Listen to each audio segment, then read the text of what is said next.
Bonjour, vous le savez, la chaîne a pour but de vulgariser la microbiologie à des non-scientifiques. Parlons donc d'un truc qui n'a rien à voir. Parlons de sexe. Et d'insectes. Get in.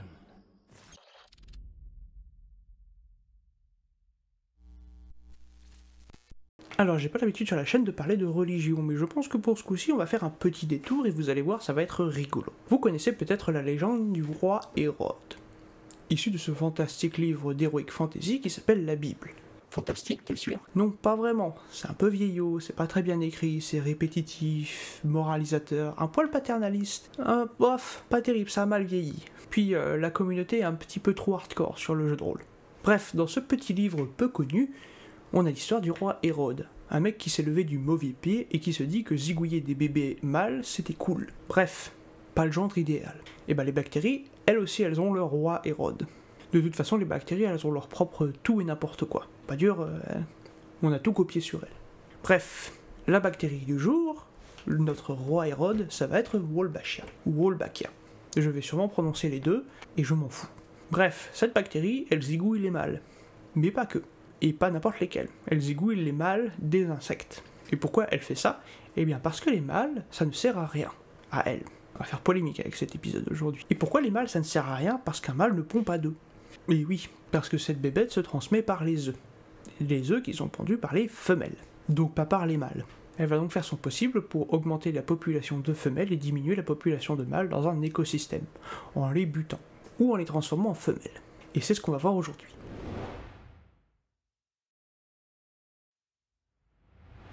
Vous avez tous déjà entendu parler de parasitisme, des organismes qui se greffent sur leur hôte et qui vivent à leurs dépens. Et vous avez déjà tous entendu parler de mouches et de moustiques. Les trucs pointus là. Non, les trucs qui volent. Mais bref. Si je vous disais qu'il y a toute une famille de bactéries qui contaminent leur hôte et changent leur sexe et leur sexualité. Ces organismes, connus sous le nom de Wolbachia, modifient le comportement de leur hôte pour leur permettre de se répandre, quitte à éradiquer les mâles de toute une espèce et s'insérer dans le génome de son hôte, pour devenir plus un organe qu'un parasite. Alors d'abord, on va faire une petite intro à ce qu'est Wolbachia. Juste 2-3 petites caractéristiques, et après on va aller dans la partie croustillante de l'épisode. Wolbachia, c'est la bactérie intracellulaire la plus répandue. Tellement répandue que c'est un modèle pour l'étude de symbiose de parasitisme. Et elle est aussi étudiée pour certaines pathologies humaines. Vous allez voir. Dans les années 90, les équipes ont réalisé que 16% des arthropodes étaient contaminés par Wolbachia. Puis comme les scientifiques s'ennuyaient, vous savez ce qui s'est passé, ils ont séquencé. Oui, parce que quand un chercheur s'ennuie, il séquence. Et ces séquences ont permis de voir qu'il n'y avait pas 16%, mais entre 40 et 50% des arthropodes qui portaient cette bactérie. La moitié des petites bêtes qui montent, contaminées par une bactérie qui va diriger leur reproduction. On a même une équipe qui fait des recherches sur l'infection de Wolbachia plus poussées, et ils ont trouvé que Wolbachia était présente chez 76% des insectes testés. 76%, ça fait beaucoup. Quand même une des plus grandes pandémies du vivant. Cette bactérie se transmet d'un autre de manière très simple. Elle vit dans les cellules de son hôte et se transmet de manière maternelle. En effet, ces bactéries se retrouvent dans tous les organes de leur hôte, mais vont se transmettre exclusivement par les œufs, et sont donc absents du sperme des insectes mâles. Du coup, il n'y a que les insectes femelles qui vont répondre à cette petite bête. Et ça, c'est important pour comprendre cette petite bête. Parce que ça veut dire que la bactérie n'a pas besoin des insectes mâles pour se reproduire. Elle va donc favoriser les femelles au détriment des mâles. Du coup, elle fait un truc totalement normal et pas extrême du tout, elle va buter tous les mâles. Il y avait peut-être d'autres solutions. Dans d'autres cas, elle va transformer les mâles en femelles capables de se reproduire, voire dans d'autres cas, elle va rendre les insectes parthénogéniques, c'est-à-dire que ces insectes vont se reproduire seuls, sans besoin d'un partenaire. Je vous rappelle que tout ça est provoqué par une bactérie.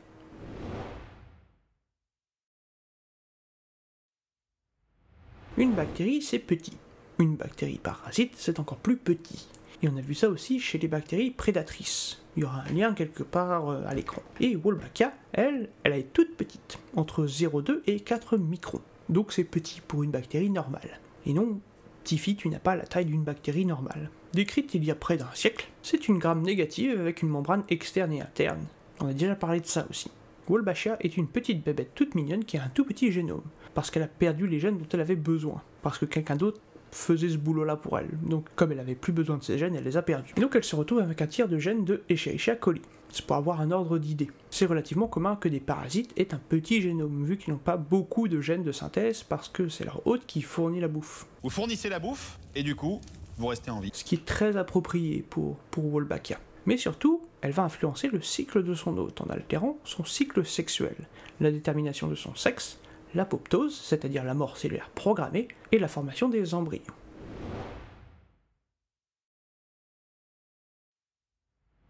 Alors pourquoi faire tout ça? Eh bien tous ces mécanismes vont permettre à la souche de Wolbachia de se transmettre dans une population au détriment d'autres souches. Parce que les bactéries ont des souches, pas des couches, des souches. Un genre de sous-race de bactéries.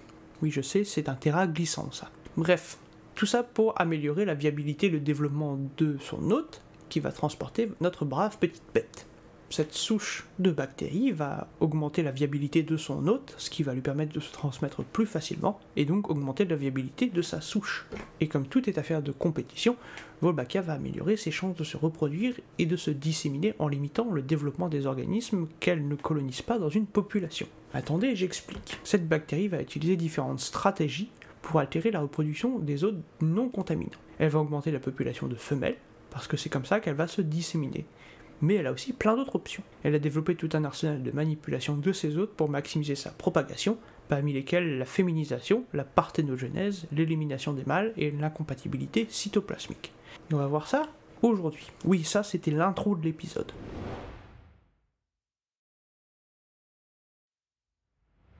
La transmission de cette bactérie va dépendre de sa concentration. Si on n'en a pas beaucoup, ça va être compliqué parce qu'on perd énormément durant le transfert. Par contre, si on a trop de bactéries, elles vont flinguer leur hôte ou réduire leur fécondité. Il y a donc un équilibre à trouver. Quand il y a une transmission de parent à l'enfant, on parle de transmission verticale. Mais on peut également parler de transmission horizontale, c'est-à-dire d'un individu à l'autre sans pour autant que ce soit par voie sexuelle. Et ça peut se faire de différentes façons. Par cannibalisme, prédation, parasite ou par partage du même niche écologique par des individus.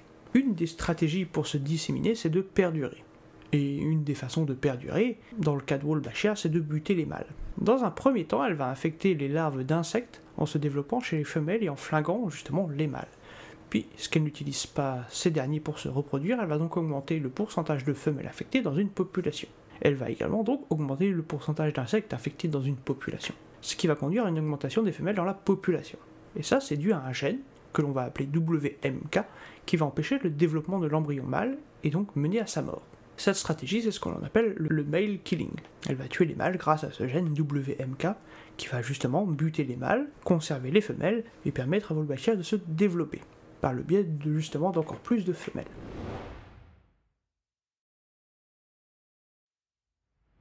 Une autre solution est la transformation des mâles en femelles. C'est ce qu'on appelle la féminisation. Ce qui peut conduire à des femelles infertiles, ce qui n'est pas terrible, ou carrément à des femelles viables qui vont se reproduire par la suite, ce qui est mieux.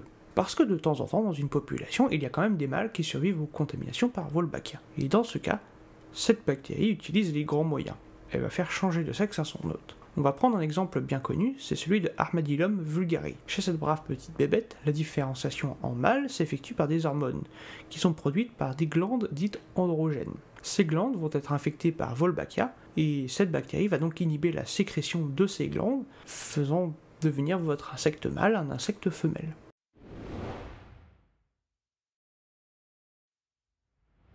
La parthénogenèse, c'est la faculté de se reproduire sans un mâle. On retrouve ça chez différentes espèces animales, voire même chez l'humain. Bah oui, Jésus, vous croyez qu'il est né comment? Bah c'est pas plus con que dans la Bible. Et chez les insectes, on retrouve ça aussi. Notamment chez les mythes et des guêpes hyménoptères. Cependant, chez ces insectes, la parthénogenèse va donner des mâles. C'est ce qu'on appelle la parthénogenèse arénotoque. Et quand on a des insectes contaminés par Wolbachia, cette parthénogenèse va dériver exclusivement vers la production de femelles. C'est ce que l'on appelle la parthénogenèse télitoque, qui va mener exclusivement à la production de femelles. Je le répète, mais c'est important. Un exemple de parthénogenèse induite par la présence de Wolbachia, c'est par exemple chez certaines espèces de guêpes, appelées des guêpes parasitoïdes Trichogramma, oui je l'ai lu, qui ont évolué pour procréer sans mâle lors de la présence de Wolbachia. Les mâles sont rares dans ce genre de guêpes, peut-être dû justement au fait que beaucoup ont été tués par la souche de Wolbachia.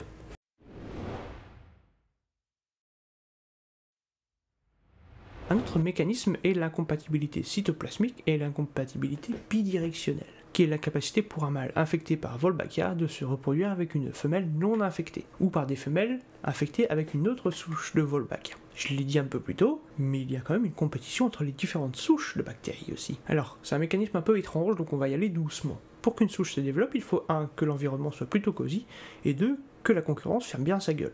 Et Wolbachia, elle a 2 mécanismes pour que la concurrence elle soit pas trop gênante, même entre différentes souches de Wolbachia. Dans un premier temps, on a la compatibilité cytoplasmique, qui va mener à la mort de l'embryon issu d'un mâle infecté par Wolbachia, et une femelle saine. Comme ça, la population qui n'est pas infectée, et qui donc est un environnement peu adapté à Wolbachia, va être réduite au profit de la population contaminée. Cela réduit le succès reproducteur de ces femelles non infectées, et favorise donc la souche infectante. Bah oui, parce que si ces femelles ne sont pas infectées, c'est peut-être qu'elles sont résistantes à cette bactérie. Or, si une population devient de plus en plus résistante, elle va contenir moins d'hôtes pour la bactérie. Du coup, en limitant la reproduction de ces organismes résistants, Wolbachia va augmenter le pourcentage d'hôtes dans une population. Dans le mécanisme d'incompatibilité cytoplasmique, Wolbachia interfère avec les chromosomes parentaux lors des premières divisions au point qu'ils ne peuvent plus se diviser de manière synchronisée. Du coup, ça fout le bordel et l'embryon ne peut pas se développer. L'incompatibilité cytoplasmique va réduire la fertilité dans les femelles non infectées et va donc guider la population vers des groupes infectés. Ça se retrouve aussi chez les scarabées, les guêpes, les mites et les mouches. Dans un second temps, on a l'incompatibilité bidirectionnelle, qui va mener à la mort de l'embryon, si celui-ci est issu d'un mâle et d'une femelle contaminée par 2 souches différentes de Wolbachia. Ce système va favoriser l'émergence d'une population par rapport à une autre en limitant les risques de dissémination d'hôtes. En gros, la bactérie va sélectionner son environnement et le façonner à son avantage, l'environnement en question étant des insectes. La compatibilité bidirectionnelle pourrait constituer une barrière reproductive. Si 2 groupes au sein d'une population d'insectes sont infectés par 2 types différents de Wolbachia, les mâles d'un groupe seront incapables de féconder les femelles de l'autre groupe.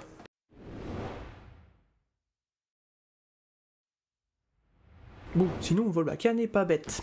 Elle va prendre soin de son hôte, parce que si elle flingue son hôte, elle va se propager beaucoup moins bien. Et un des petits avantages, c'est que Wolbachia va protéger son hôte des pathogènes viraux. Ça a été décrit chez les mouches, ou chez les moustiques. Et là, ça va vous intéresser. Parce que Wolbachia peut empêcher les virus de se répliquer dans les glandes salivaires, l'empêchant de se transmettre en cas de piqûre, par exemple chez l'humain. On va garder ça en tête pour un peu plus tard. Elle confère donc une résistance contre d'autres bactéries, des nématodes parasites ou même les plasmodiums, les agents responsables de la malaria. Ce qui peut être très pratique pour nous, on va le voir un peu plus tard. Et comment Wolbachia fait ça? Et bien en gros, Wolbachia va inhiber la liaison du virus à son hôte, ainsi que la réplication de ce virus. En gros, elle va bloquer quasiment toutes les étapes où le virus pourrait justement commencer à enquiquiner son hôte. Et tout ça fait par Wolbachia, un parasite relativement sympa finalement. L'intérêt étant de garder son hôte sain pour lui permettre de se développer davantage, ce qui va être dans la continuité du prochain point.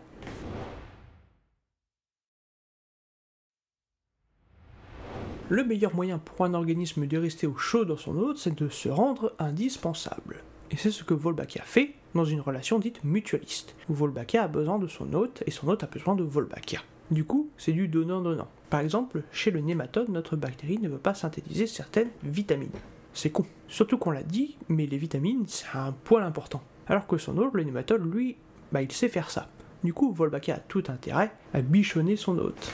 Et elle fait ça très bien, parce qu'on a remarqué que quand on traite le nématode aux antibiotiques qui vont cibler Wolbachia, le nématode, il fait un peu la tronche. Donc si on veut se débarrasser de ces vers, on peut les exposer à des antibiotiques. Et donc on se débarrasse de Wolbachia, et on va entraîner la mort des vers. On retrouve également ce phénomène chez les arthropodes, où les œufs de certaines guêpes parasites, traités aux antibiotiques, vont avoir un développement arrêté. On retrouve aussi ça chez les punaises de lit ou les mouches.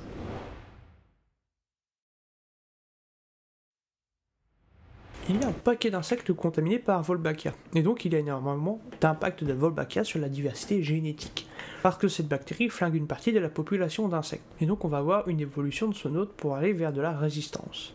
Par exemple, on a dit un peu avant que Wolbachia tuait les embryons d'insectes qui ne sont pas contaminés préalablement. Et bien rien que ça, c'est issu de l'évolution de son hôte. On a remarqué que quand Wolbachia provoque cette mort à faible taux chez un type d'hôte, par exemple une mouche, si on infecte une autre population avec cette même souche, comme les fourmis, ce taux de mortalité va exploser. Et ça insinue que la mouche infectée a évolué de manière à ce que moins d'individus de sa population meurent en présence de Wolbachia. L'insecte a donc évolué pour supporter cette bactérie. Et ces mécanismes peuvent être justement la féminisation, la parthénogenèse ou l'élimination des mâles. Les mécanismes dont on a parlé juste avant. Wolbachia manipule souvent la production et le cycle biologique de l'hôte d'une manière qui favorise sa propre propagation. Et elle est pas bête non plus, ce serait con de manipuler son hôte sans se refiler un petit coup de main au passage. Chez la fourmi pharaon, l'affection de Wolbachia va modifier le comportement de toute la colonie, les faisant se reproduire plus vite et à plus fort taux.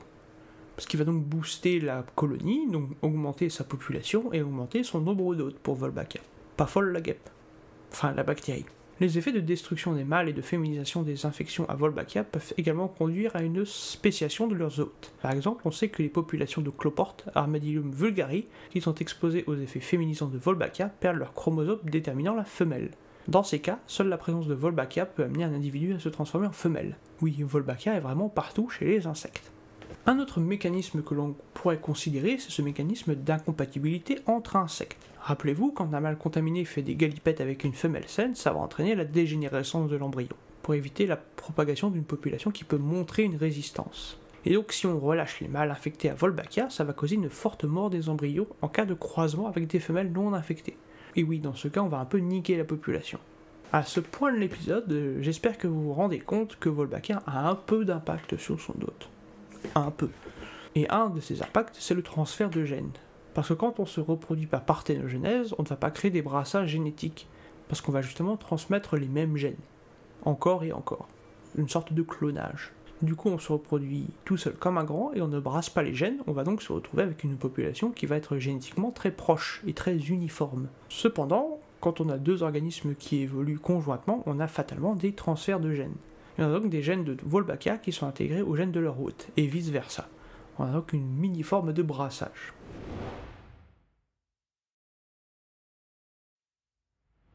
Wolbachia fait dans le grand remplacement. Voilà, ça c'est le point Zemmour. Tu lui fais une blague ou je l'ai pas. Bon, t'inquiète, c'est de l'horreur humaine. Et elle va contribuer au grand remplacement des populations de moustiques parasités par la dengue, par des populations de moustiques infectées par Wolbachia. Et donc protéger de la dengue. Nous protéger de la dengue. Les moustiques, ils s'en foutent. Rappelez-vous, on a dit un poil plus tôt que Wolbachia protégeait son hôte des infections. Ce qui fait qu'on se retrouve avec une population de moustiques qui sont sains, qui ne transmettent pas la dengue, font juste chier la nuit. On a aussi fait ça chez les pathogènes de plantes, comme chez les sauterelles Nilapar vatalugens, qui transmet au riz un virus qui cause des dommages aux plantations de riz. Ce qui est vachement intéressant pour nous, parce que ça veut dire qu'on peut relâcher une population contaminée au Wolbachia dans l'environnement, et traiter justement les cultures et empêcher la propagation de pathogènes. Et ça sans flinguer la population de l'hôte. Bon après, on prend des pincettes, parce que si vous avez bien suivi, vous vous rappelez que Wolbachia va biaiser la diversité de la population génétique qu'elle infecte. Donc on a une modification de la population, mais attention quand même, parce qu'on va aussi diminuer sa diversité. Wolbachia est dépendante de son hôte. En tant que parasite, elle ne peut pas se développer en dehors de son hôte. Ça cause des problèmes pour la manipulation génétique et même la culture de cette bactérie. On peut traiter des maladies humaines en traitant Wolbachia. De nombreux pathogènes humains transmettent des maladies par transmission d'un parasite, mais aussi certaines pathologies sont directement liées à des organismes eucaryotes, tels que des vers. Ces vers, ils ont leur petit Wolbachia bien à eux. Et ça, justement, c'est vachement pratique. Si vous vous rappelez des nématodes d'il y a 2 minutes, vous vous rappelez qu'on peut traiter ces vers par des antibiotiques, et donc tuer Wolbachia, et donc tuer les vers. Alors, bien entendu, il y a beaucoup plus à dire sur Wolbachia, mais j'ai pas creusé parce que génétiquement ça devient très compliqué, et donc très chiant à expliquer.